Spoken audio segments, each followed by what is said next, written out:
is up? Hopefully you guys are having a wonderful day. Back with some more Resident Evil Revelations 2 gameplay for you. And today I'm continuing my one and done Resident Evil character playlist today, where I basically make videos about certain Resident Evil characters that have only had one major appearance and then have just basically disappeared right off the face of the earth. So this time I'm going to be doing a character who, of all the characters I've done so far, is probably the biggest question mark in terms of why have they never done anything after this initial impression, because they have huge ramifications throughout the series going forward. So it's one of those moments I've just sat there and questioned why. It seems like I do that a lot with Resident Evil and characters who go too deep with it. But without further ado, this character is in this game Revelations 2 itself, as you've probably already guessed, and that is none other than this person. Who? The woman here with Wesker? That is Wesker. Alex Wesker. Two Weskers?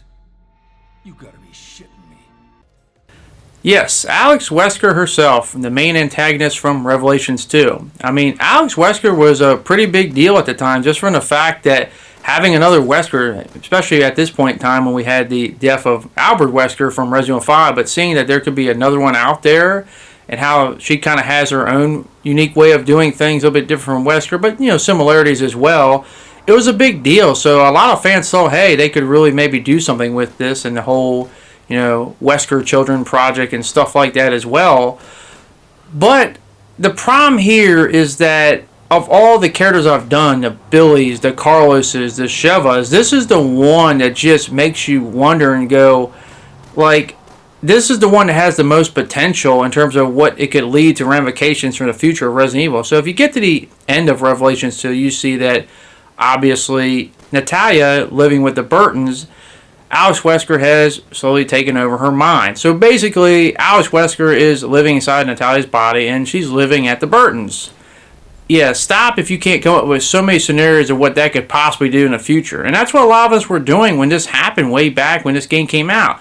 Guys, it's been almost a decade since then, and that's the question I'm still trying to figure out is, like, what is Capcom going to do with it? Are they going to leave it undone? I hope not, but damn, it's just like, so when I asked the question, how can Alex Wesker make a return? There's too many scenarios I consider making a return, but I guess if you wanted to get me in a scenario that I would personally like to see the most, well, I just take what's been given to me. She's inside Natalia. Nobody knows about it. She's living with the Burtons. So obviously, if I'm Alex Wesker, I'm probably going to be trying to like do a little reconnaissance, you know, gain some information on not just the Burtons, but, you know, Barry's in that organization called the BSAA. The BSAA have, at this point in time in Village, have gone rogue. And I'm thinking, okay, you know, why did that happen? We still don't have the smoking gun of why that happened. Wouldn't it make a lot of sense that, hey, maybe Alex Wesker has a big part to play in that? I mean, why leave that whole thing undone if you're never going to capitalize on it? Like, there's got to be a payoff, and that would be probably the most sensical thing that makes sense in this whole ordeal with Alex Wesker. I mean, like, how else is the BSAA going to go rogue? Like, I mean, you can find other ideas, but that would tie two things together, and it would make sense. Another thing I wanted to mention, what they could do, and I remember I had this conversation, I believe it was with the Bengal Dragon. He was bringing up a point in one of my videos talking about how, you know, maybe there needs to be some type of heroic death or some type of death scene in Resident Evil, and we're thinking about what characters could that fall under. And I actually gave the character of Barry Burton, and the reason why I said Barry is, number one, because people always talk about the main characters, who's going to die amongst them. I think Barry Burton would hit the deepest and the hardest, just from the standpoint that everyone within the Resident Evil universe respects and loves Barry. He's the ultimate family man. We've already met some of his family, and he's just someone, he's always been that kind of guy that gives you that lightheartedness in him, and just seeing that type of person be the one that goes would really hit deep, in my opinion. Not to mention, it would make sense if it would be someone like, you know, Alex Wesker, who's possessed Natalia and doing it, you know, basically from the inside. I said, maybe he figures out, hey, she was a part of, you know, Natalia isn't Natalia he was on the island with. It's really Alex Wesker, and he finds out, but a little bit too little, too late, and ultimately dies for it, or something like that. You know, that would create a lot of like emotional tension right there, as well as like, hey, you killed a fan favorite as well. And it would also get into how Alex Wesker infiltrated the BSAA. But, that's just me thinking on top of my head. But I think that would be something that makes the most sense in terms of bringing her back. And then it make her a very iconic villain as well. As, let's just be honest. As much as Wesker is iconic, he doesn't have that, iconic kill either. In terms of, like, he killed that really, fan favorite character that people really love. He didn't have the trophy rack of killing like a Chris or a Jill or a Barry or something like that. If Alex Wesker pulls that off, that's something she has over him. And that would definitely hit at your heartstrings.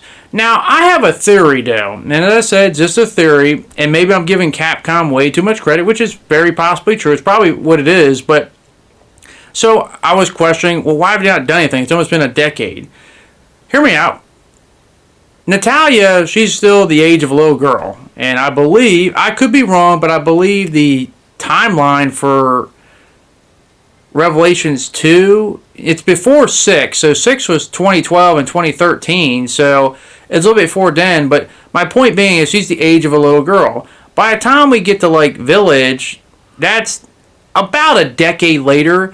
Maybe they're just waiting for her to like grow up, so at least she's at the age of a young adult, so that maybe, because it'd be kind of weird to have her infiltrate the BSAA as a kid, a child, but as an adult, and maybe she's slowly learning the ropes, making them, like, fooling them, what do you always say, fake it before you make it, acting like, they want to learn how to be a BSA agent, walk in the footsteps of their adopted family, and then slowly, figure out the reins, learn how the whole, company of BSAA is run, and learn how they can take advantage of that. And slowly but surely infiltrate. So maybe they're just waiting till they're just, Capcom waiting till they're a young adult so they can really use them properly instead of just having a young kid move around here. And that's just my theory, and I could be completely wrong by it, and it's probably giving them way too much credit, but maybe that's what they're doing and stuff. Because this be kind of weird.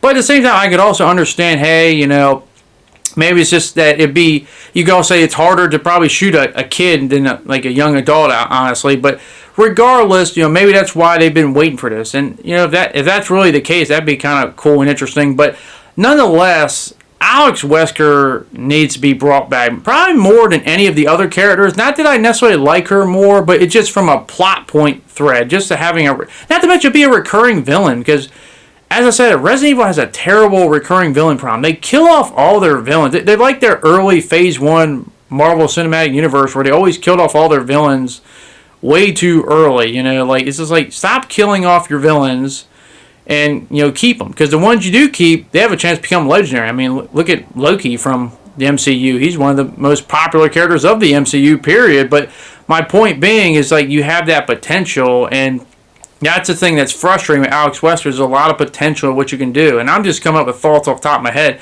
Some people might really go in depth with it. But nonetheless, Alex Wesker definitely needs to make a return in Resident Evil. And there's no questions asked, because that would be one of the biggest fails for them to leave that Revelations 2 like that. I mean, Revelations 1 had a little bit of a cliffhanger, but this is times 1,000. As I said, because when you involve a Wesker, it's got to be a big deal. And hopefully there will be a payoff with that someday. But, as I always like to say, that is my opinion. I want to hear your guys' opinion.